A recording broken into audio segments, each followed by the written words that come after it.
ನೈಜ ಸುದ್ದಿ ಅನಾವರಣ. ಹಳ್ಳಿ ಟು ಡೆಲ್ಲಿ.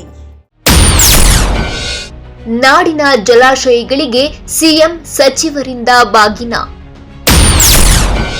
ನೀಡಬೇಕಿದೆ. ರಾಜ್ಯದಲ್ಲಿನ ಡ್ಯಾಂಗಳ ನಿರ್ವಹಣೆಯತ್ತ ಗಮನ. ಅದೆಷ್ಟು ವರ್ಷಗಳಾಯಿತು ಬಸವರಾಜಸಾಗರ ಡ್ಯಾಂ ನಿರ್ವಹಣೆ ಕಂಡು.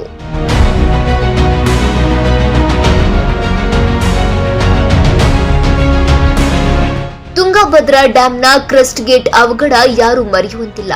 ಅಪಾರ ಪ್ರಮಾಣದ ನೀರು ಹರಿದು ಪೋಲಾಗಿ ಹೋಗಿತ್ತು.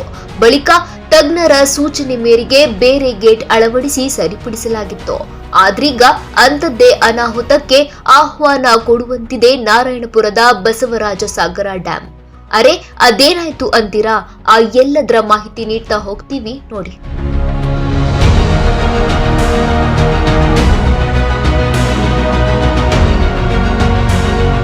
ಯಾದಗಿರಿ ಜಿಲ್ಲೆಯ ಬಸವರಾಜಸಾಗರ ಡ್ಯಾಂ 33 ಟಿಎಂಸಿ ನೀರು ಸಾಮರ್ಥ್ಯ ಹೊಂದಿದೆ.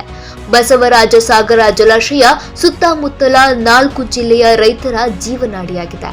ಆದರೆ ಡ್ಯಾಂ ನಿರ್ವಹಣೆಯಾಗದೆ ಬಹಳ ದಿನಗಳೇ ಕಳೆದಿವೆ. ಆ ಬಗ್ಗೆ ಉಸ್ತುವಾರಿ ಸಚಿವರಾದ ಶರಣಬಸಪ್ಪ ದರ್ಶನಾಪುರ್ ಏನಂತ ಪ್ರತಿಕ್ರಿಯಿಸಿದ್ರು ನೋಡಿ. ಚೀಫ್ ಇಂಜಿನಿಯರ್ ಅವ್ರು ಅದ್ರ ಬಗ್ಗೆ ಮಾಹಿತಿ ಕೊಡ್ತಾರೆ. ಅದು ಏನಿದ್ರು ಕೂಡ ನಮ್ಮ ಗಮನಕ್ಕರೆ ಅದೇನು ಬಂದಿಲ್ಲ. ಈಗ ಎಲ್ಲ ರೀತಿ ಕರೆಕ್ಟ್ ಅದ. ಹಂಗೇನಿದ್ರು ಕೂಡ ಅದಕ್ಕೆ ನಾವು ಮಾಹಿತಿ ರಾಜಕೀಯ ಒತ್ತಡ, ಡ್ಯಾಮಿಗೆ ಏನು ರಾಜಕೀಯ ಒತ್ತಡ ಯಾವುದೋ ಟೆಂಡರ್ ಕೊಡೋದು ಯಾವುದೋ ಟೆಂಡರ್ ನಿಂತಿಲ್ಲ. ತಡ ಆಗಿರ್ಬೋದು. ಇದ್ರ ಬಗ್ಗೆ ಡ್ಯಾಮಿಂದ ಗೇಟಿನ ಟೆಂಡರ್ ಬಗ್ಗೆ ನನಗೆ ಗೊತ್ತಿಲ್ಲ. ಇಲ್ಲಿ ಚೀಫ್ ಇಂಜಿನಿಯರ್ ಹೇಳ್ಬೇಕು. ಹೌದು, ಈಗ ಅಭಿವೃದ್ಧಿ ಆಗ್ಲಕ್ಕೆ ಈಗಾಗಲೇ ನಾವೆಲ್ಲ ಇವ್ರನ್ನೂ ಕೂಡ ಪ್ರಪೋಸಲ್ ಕೊಟ್ಟಾರ, ನಾವು ಕೂಡ ಕೊಟ್ಟಿವಿ.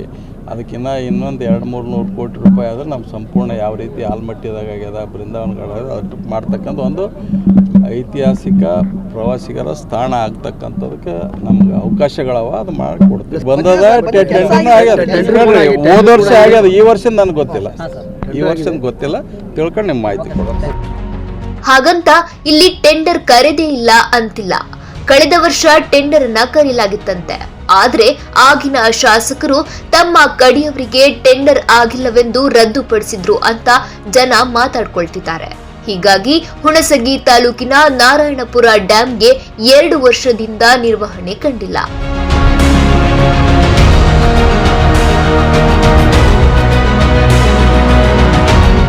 ಬಸವರಾಜಸಾಗರ ಡ್ಯಾಂ ಮೇಂಟೆನೆನ್ಸ್ಗೆ 2 ಕೋಟಿ ಹಣ ಬೇಕಾಗಬಹುದು ಅಂತ ಕೆಬಿಜೆಎನ್ಎಲ್ ಸರ್ಕಾರದ ಗಮನಕ್ಕೆ ತಂದಿತ್ತು.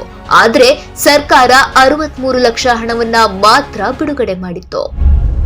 ಹಣ ಎಷ್ಟು ಬಂದಿದೆ, ಎಷ್ಟು ಹೋಗಿದೆ ನಾನು ಪೇಪರ್ಸ್ ನೋಡಿ ಹೇಳಬೇಕು. ಬಟ್ ಮೇಂಟೆನೆನ್ಸ್ ಏನಿದೆ, ಗೇಟ್ಗಳಿಗೆ ಸಂಬಂಧಪಟ್ಟಂಥದ್ದು ಎಲ್ಲ ಸೂಕ್ಷ್ಮ ಸ್ಥಳಗಳನ್ನು ಸಮೇತ ಗ್ರೀಸಿಂಗ್ ಮಾಡುವಂಥದ್ದು, ಮತ್ತು ಆಪರೇಟ್ ಮಾಡಿ ಮತ್ತೆ ಅದನ್ನು ಪರೀಕ್ಷೆ ಮಾಡುವಂಥದ್ದು ಎಲ್ಲವೂ ಸಮೇತ ಮಾಡಿದ್ದೀವಿ.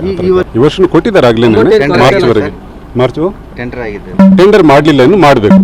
ನಿರ್ವಹಣೆಗೆ ಏನು ಕೊರತೆ ಕೊಡ್ತಾ ಇದ್ದಾರೆ. ಅದೇನೇ ಇರಲಿ, ಸದ್ಯ ಸಿಎಂ ಮತ್ತು ಡಿಸಿಎಂ ಡಿಕೆಶಿ ತುಂಬಿದ ಆಲಮಟ್ಟಿ ಡ್ಯಾಂಗೆ ಬಾಗಿನ ಅರ್ಪಿಸಿ ಬಂದಿದ್ದಾರೆ. ಇತ್ತ ಬಸವರಾಜಸಾಗರ ಡ್ಯಾಂಗೆ ಉಸ್ತುವಾರಿ ಸಚಿವ ದರ್ಶನಾಪುರ ಮತ್ತು ಶಾಸಕರು ಬಾಗಿನ ಅರ್ಪಿಸಿದ್ದಾರೆ. ಇದರ ಜೊತೆಗೆ ರಾಜ್ಯದಲ್ಲಿನ ಡ್ಯಾಂಗಳ ನಿರ್ವಹಣೆಯತ್ತ ಗಮನ ಹರಿಸಬೇಕು ಅಂತಿದ್ದಾರೆ ನೀರಾವರಿ ತಜ್ಞರು. ನ್ಯೂಸ್ 24 ಭಾರತ, ಯಾದಗಿರಿ.